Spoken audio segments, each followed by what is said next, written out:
Di video kali ini saya akan bahas tentang bagaimana cara melakukan integral secara numerik dengan menggunakan MATLAB. Nah, sebagai awalan kita bahas dulu tentang apa itu definisi integral. Nah, jika misalkan kita punya kurva seperti ini, jadi yang sumbu datar adalah X, kemudian sumbu tegaknya adalah Y, kemudian kita membuat garis di mana Y itu adalah fungsi dari X, membentuk kurva seperti ini. Kemudian kita kasih batas dari A sampai B. Jadi kurva fx ini kita buat dari X sama dengan A sampai X sama dengan B di sini. Nah, kemudian yang dinamakan dengan integral itu adalah A. A itu adalah luas di bawah kurva yang dibentuk oleh Y. Jadi ini kurvanya, kemudian ini adalah di bawah kurva sampai Y-nya sama dengan 0 ini. Di luas di bawah ini itu adalah integral. Jadi integral itu adalah luas. Luas apa? Luas yang dibentuk oleh kurva dengan batas dari A sampai dengan B. Nah, ini kalau kita tuliskan dalam persamaan matematik integral, maka akan menjadi A itu sama dengan integral. Integral itu adalah jumlah luas dari A sampai B. Dari A sampai B batasnya, kemudian fx kalikan dx. Nah, fx itu adalah tingginya, fx kan berarti adalah y, berarti tingginya, dikalikan dengan dx. Dx itu adalah bagian kecil dari x. Nah, berarti kalau kita bayangkan lebih mudah, supaya lebih mudah dipahami, fx itu adalah tingginya, dx itu adalah lebarnya, tetapi dalam komponen yang kecil. Seperti ini, kecil. Kemudian kalau kita ingin mengetahui luas dari A sampai B, ya kita berarti jumlahkan dari A sampai B, kotak-kotak kecil itu. Dari tinggi kalikan lebar, tinggi kali lebar, tinggi kalikan lebar. Tingginya itu sesuai dengan fungsi fx-nya ini. Jadi ini adalah panjangnya, ini adalah lebarnya. Kemudian kita jumlahkan dari A sampai B. Itu akan menjadi integral seperti ini. Nah, itu adalah yang perlu kita pahami sebelum kita menginjak ke numeriknya. Jadi kesimpulannya, integral itu adalah luas yang dibentuk oleh kurva ini ke bawahnya. Nah, ini kita bayangkan adalah panjangnya atau tinggi dari kotaknya, ini adalah lebarnya, kemudian kita jumlah dari A sampai dengan B. Nah, integral ada beberapa macam. Ada yang dinamakan dengan definite integral, yaitu punya batas integral. Ini contohnya dari A sampai B. Kita jumlahkan luasnya dari A sampai B, itu dinamakan dengan definite integral. Ada juga indefinite integral, berarti dia tidak punya batas. Enggak tahu contohnya ini, ya berarti kita tinggal integral aja gitu, tidak mencantumkan batasnya. Kemudian ada yang dinamakan dengan improper integral, yaitu suatu integral yang punya nilai infinite atau tidak terhingga pada limit tertentu, pada batas tertentu. Misalkan kita mau mengintegralkan 1 x kurangi 1 dx, itu kan sama dengan ln x dikurangi 1. Nah, ini akan memiliki nilai tak berhingga ketika x-nya itu 1. 1 dibagi 1 kurangi 1 berarti 1 bagi 0 kan dia tidak berhingga. Nah, ini dinamakan dengan improper integral, yaitu akan muncul suatu nilai tidak terhingga atau tidak terdefinisi pada batas tertentu. Itu yang dinamakan dengan improper integral. Nah, ini sekedar review dari materi integral. Nah, kemudian kita bahas tentang rektangular dan trapezoidal integration. Jadi integral dengan cara rektangular atau dengan trapezoidal.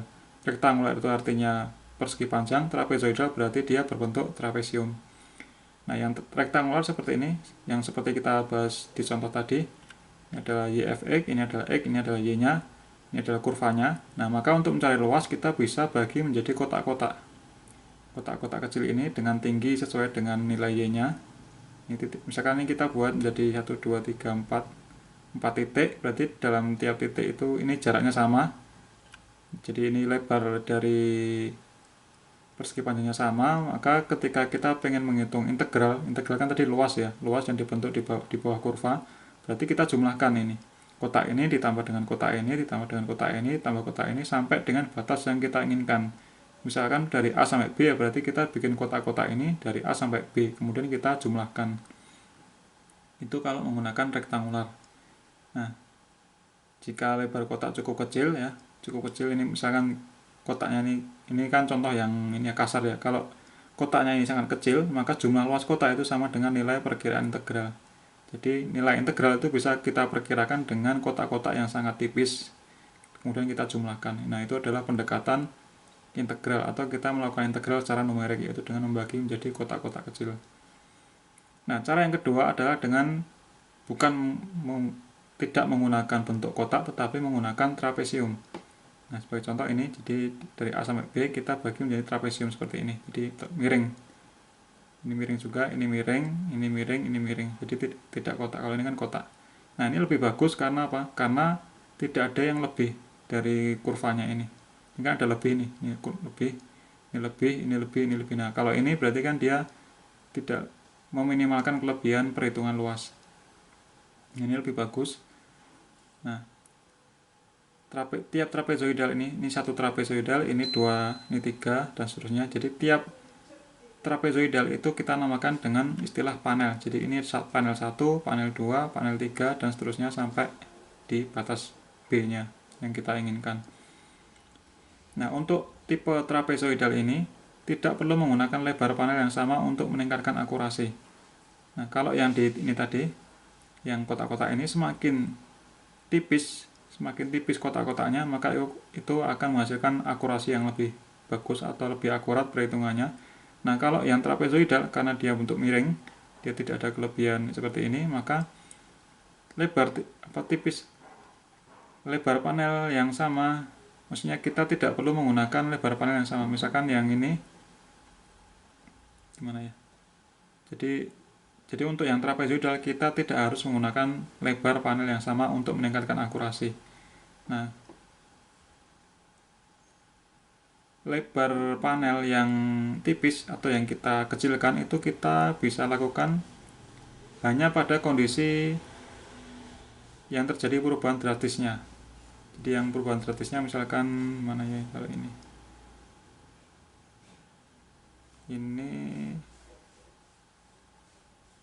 nanti kita bisa kasih contoh bagaimana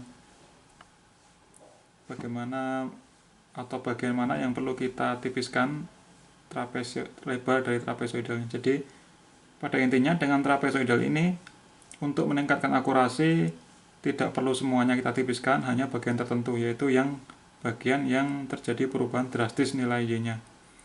Nah, kalau kita melakukan perbedaan tipis tebalnya panel, maka ini kita sebut dengan metode adaptif. Jadi lebar tipisnya panel itu tergantung dari besar kecilnya perubahan kurvanya. Itu dinamakan dengan adaptif.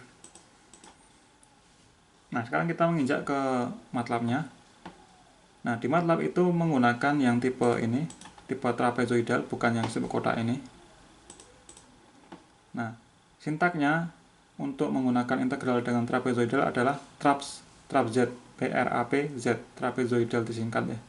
Kemudian X, Y, di mana X adalah ya nilai-nilai di sumbu X dan Y-nya adalah nilai-nilai di sumbu Y atau fungsi dari X-nya. Nah, Y adalah nilai-nilai fungsi dari poin X. Nah, misalkan kita ingin mengintegralkan satu fungsi atau satu kurva, maka Z adalah sebuah vektor, baik vektor dalam satu baris maupun vektor satu kolom. Nah, jika kita ingin mengintegralkan lebih dari satu fungsi dengan X yang sama, dengan sumbu X yang sama, maka kita bisa lakukan yaitu dengan membuat Y berupa matrik.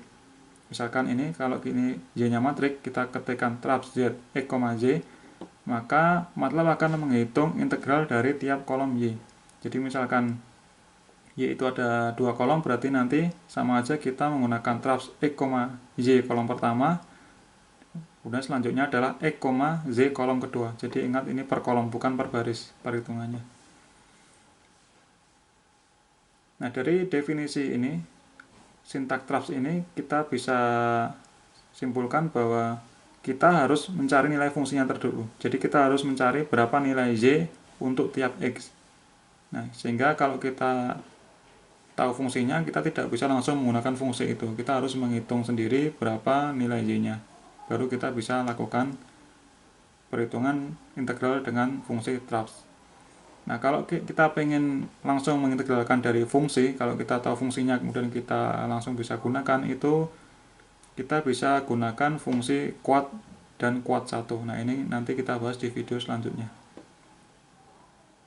Nah, untuk video ini kita bahas tentang traps saja, trapezoidal. Oke, sekarang kita menginjak ke contoh. Nah, sebagai contoh kita mau menghitung integral dari sin x dx dengan batasnya dari 0 sampai pi. Nah, ini kita namakan variabel a. Jadi a itu adalah integral dengan batas 0 sampai pi, dengan integran adalah sin x dx. Nah, ini kita bisa hitung secara analitik dengan pengetahuan kita dari pelajaran SMA, bisa kita lakukan, yaitu integral sin x itu adalah min cos x. Integral sin x itu adalah min cos x, kemudian kita kasih batas dari 0 sampai pi. Nah, sehingga sama dengan min ini, jadi min cos pi ini dikurangi dengan min cos x, x nya adalah 0. Jadi min cos pi dikurangi min cos 0. Min cos pi adalah, cos pi itu adalah minus 1, sehingga min kalikan min adalah plus, kemudian dikurangi,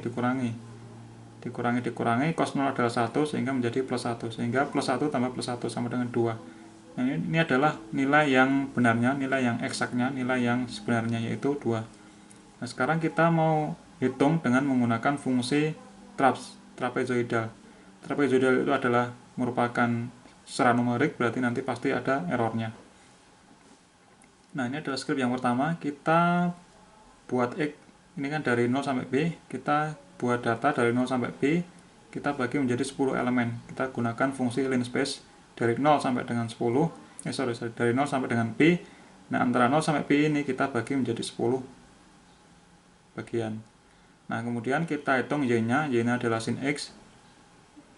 Nanti berarti kita ketemu nilai x dan nilai y yang merupakan fungsi sin x. Jadi sesuai dengan teori tadi, kita harus mencari nilai y-nya itu. Jadi tidak bisa langsung menggunakan sin x-nya. Kita harus mencari nilai y dari fungsi yang sudah kita ketahui, yaitu sin x. Nah, setelah kita punya data x dan y, kita bisa integralkan dengan menggunakan fungsi trap z, x, z. Nah, nanti akan ketemu 1,9797. Nah, sedangkan hasil sebenarnya itu adalah 2, sehingga relatif errornya itu adalah 2 dikurangi dengan A ini dibagi dengan 2. 2-nya kan 100%, kalikan 100% menjadi 1%. Jadi relatif errornya itu adalah 1%. Nah, ini kita bisa kecilkan errornya itu dengan membuat nilai x yang semakin banyak, artinya trapezoidalnya semakin tipis. Nah, kita rubah x-nya itu menjadi 100 elemen dengan linspace dari 0 sampai pi, kita bagi menjadi 100 elemen. Nah, dengan cara yang sama nanti akan ketemu relatif errornya itu adalah 0,01%.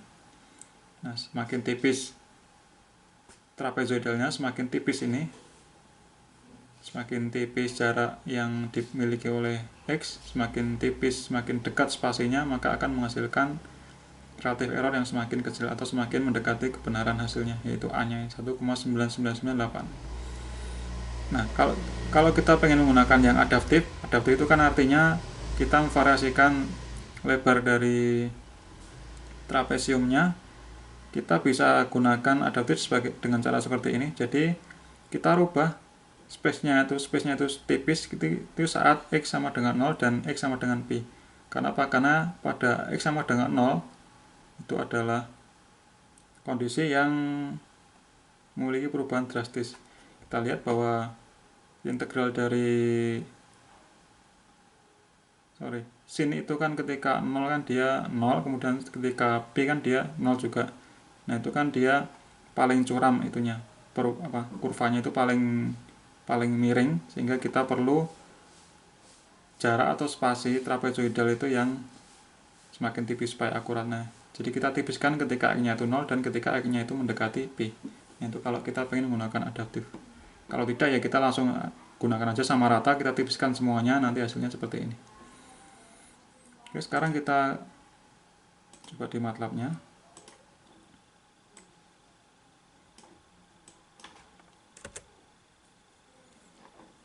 Nah, pertama kita gunakan yang 10 dulu. Apakah benar errornya, relatif errornya itu adalah 1%.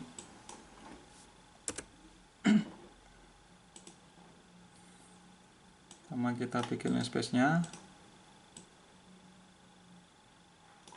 10 elemen, kemudian kita cek panjangnya X nya 10, kemudian kita hitung Y nya, kita hitung integralnya A nya, itu 1,9797. Relatif errornya berarti adalah nggak benar 1%. Sekarang kalau kita naikkan menjadi 100 elemen X nya, maka relatif errornya akan menjadi 0,084% nya. Ini terbukti semakin tipis trapezoidalnya atau semakin dekat spasi X nya, maka akan menghasilkan nilai error yang semakin kecil, artinya semakin mendekati kebenaran. Oke, itu contoh yang pertama. Sekarang contoh yang kedua adalah tentang akselerometer. Nah, ini ada sebuah contoh tentang akselerometer, di mana akselerometer itu kita gunakan untuk mengetahui kecepatan dan displacement atau jarak. Jadi dengan sensor akselerometer kita bisa tahu kecepatannya, kita bisa tahu jaraknya. Nah, data pengukuran dari akselerometer adalah sebagai berikut. Ini adalah waktu yang baris yang atas, kemudian baris bawahnya adalah akselerasi dalam satuan meter per sekon kuadrat. Ini adalah datanya. Pertanyaannya adalah perkirakan kecepatannya dalam simbol V itu setelah 10 detik. Ini kan diketahui akselerasi setelah 10 detik itu 51. Nah, kita disuruh mencari kecepatan di waktu 10 detik itu berapa. Kemudian yang B, perkirakan kecepatan saat T1, 2, 3 sampai 10. Jadi ketika waktu 0 itu kecepatannya berapa, ketika waktu 1 kecepatannya berapa, 2 berapa, sampai 10 itu kecepatannya berapa. Itu ada dua pertanyaan. Yang ketiga nanti, berapa jarak yang ditempuh ketika waktunya adalah 10 detik. Nah, di yang ketiga nanti kita hanya satu solusi, yaitu jarak ketika waktunya adalah 10 detik. Nah, bagaimana cara menyelesaikannya? Kita harus tahu persamaan dasarnya, yaitu bahwa kecepatan itu bisa kita dapatkan dengan mengintegralkan percepatan. Jadi rumus umumnya adalah V sama dengan integral A dt.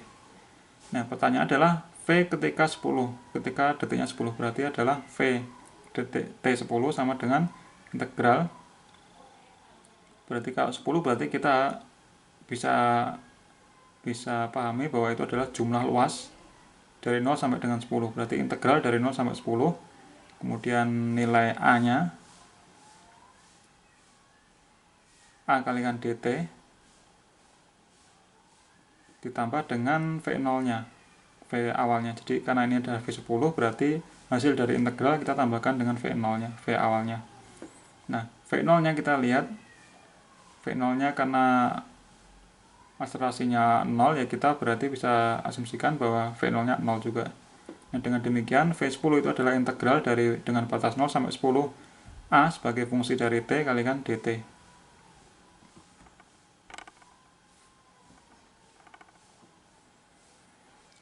Nah, dengan mengetahui rumus ini ya gampang aja, kita bisa masukkan data T, kemudian data A, kemudian kita gunakan V10 itu adalah traps untuk integral dari T dan A. Nah, maka ketemu 21,5 meter per detik. Karena integral kan penjumlahan dari yang awal, kondisi awal dari 0 sampai ke 10, terus jumlahnya berapa.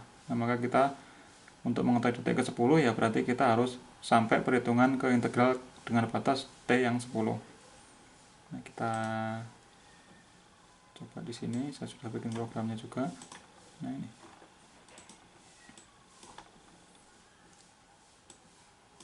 Pertama kita tulis data T-nya, kemudian data percepatannya.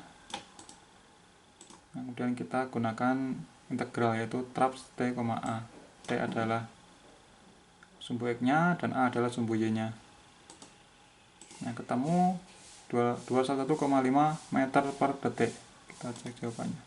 Nah, sama ya, 21,5 meter per detik. Nah, sekarang pertanyaan kedua, kita disuruh menghitung kecepatan dari T0 sampai T10. Nah, bagaimana caranya? Caranya sama seperti tadi, tapi kita harus pahami semakin detail. Kita tulis dulu persamaan umumnya bahwa kecepatan itu adalah integral dari A dt.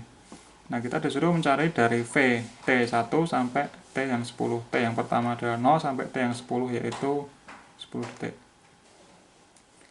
Nah, berarti kita harus mengintegralkan detik demi detik, harus kita integralkan supaya kita ketemu kecepatan demi kecepatan, dari kecepatan awal sampai kecepatan akhir. Nah, oleh karena itu kita bisa rumuskan seperti ini. K itu adalah dari 1 sampai 10, berarti ini adalah T1 itu artinya T yang pertama. Jadi kita hitungnya itu dari T yang kedua, karena T yang V pertama kan kita anggap 0. Berarti kita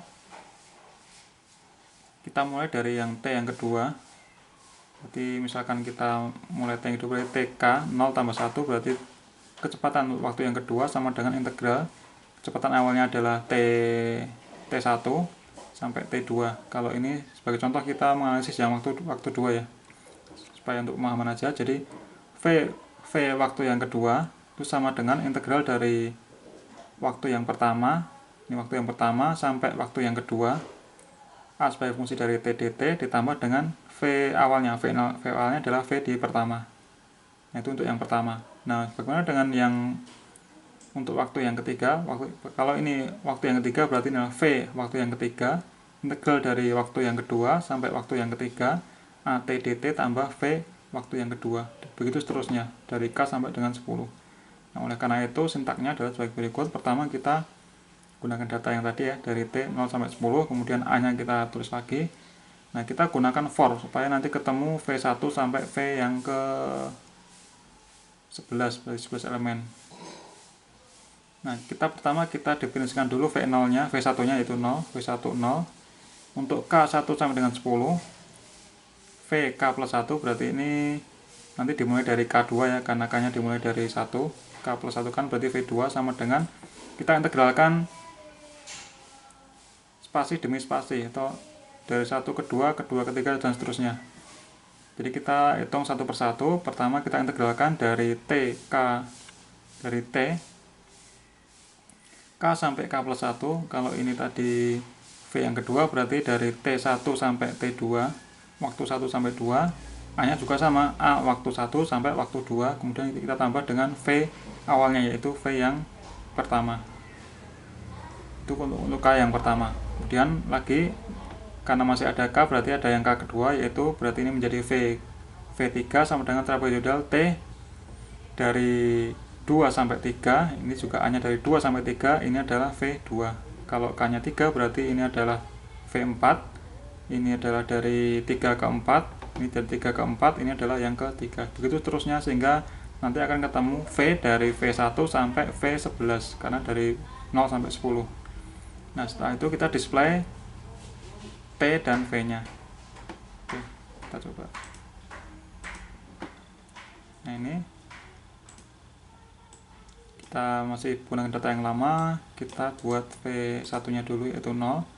Kemudian kita gunakan K dari 1 sampai 10. Ini rumus tadi ya, VK plus 1 sama dengan trapezoidal T K sampai K plus 1, A dari K sampai K plus 1, kemudian VK-nya.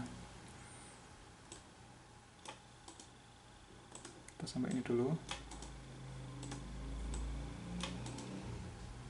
Nah, ini kita sudah punya V-nya sampai 11, karena kan 0 dari 0 sampai 10 berarti ada 11 elemen. Kemudian kita display.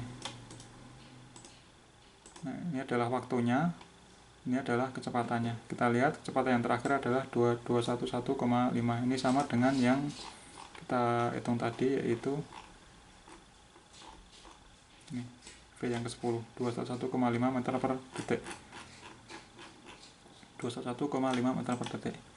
Nah, sekarang pertanyaan yang terakhir yaitu disuruh mencari jarak ketika T-nya 10. Nah, jarak itu adalah integral dari V dt, sehingga S ke detik ke 10 itu adalah integral dari detik ke 0 sampai detik ke 10, Vt dt tambah S0, jarak ke 0-nya. Jarak ketika T-nya 0 itu kita anggap 0, berarti jarak waktunya ke 10 itu adalah integral Vt dt dari 0 sampai 10. Nah, berarti dengan trapezoidal kita bisa gunakan traps T, V, karena kan yang waktu yang terakhir. Oke, ini sangat gampang sekali, kita langsung gunakan S10 traps Z T, V. Nah, ini jarak yang detik ke-10 adalah 584,75 meter. Oke, demikian penggunaan dari integral numerik dengan trapezoidal. Oke, sampai ketemu di video selanjutnya.